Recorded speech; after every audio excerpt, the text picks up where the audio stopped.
For us, this project was really unique. My wife was the client, I was the architect, and this was our home.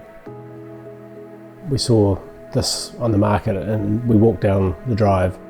The house was here, and the house was just, I suppose, a means to an end, and the site was just the thing that we liked. I suppose over a period of time we realised that what was here was something that we initially didn't love, but through time it had become something that, through memory, that we actually had a respect for. And so we removed the house after being here for 10 years and then use the history of it and the history of us as a family to create a new house that had purpose to us. When you enter the property, you come through a large pivot door, and then there's sort of this holding point which directs you to two different zones. There's our private space and our wing, and then the boys have their own area upstairs. Then there's the middle zone, which is the divide between the two. In the old house, it had weatherboards, which were all horizontal. So the idea was to sort of respect that idea, but actually take it into a shiplap board. So that became the end cladding on the main part of the building, and then a zinc wrap that went over and sort of created a security to that main part of the house. The wing, which goes out towards the oak tree, that part of the house was more horizontal, is actually wanting the vertical to become the actual way that the building extrudes itself up, so it makes it feel slightly taller.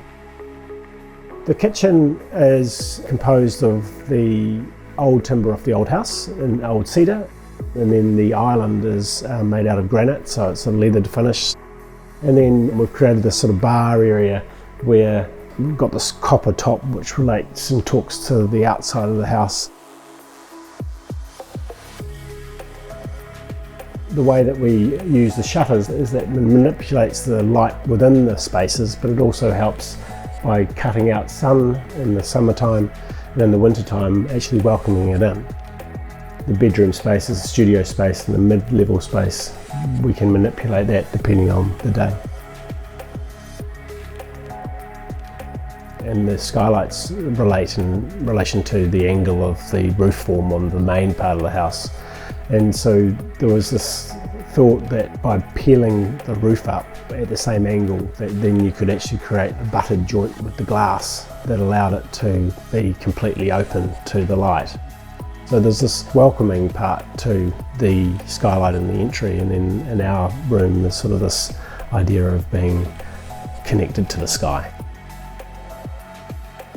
It's really important to me as an architect when I'm talking to clients that they actually write us a brief, because when you commit words to paper, I think then you actually establish a way forward in the sense of how do I live my life, and therefore recreate that into the spaces that they dwell in.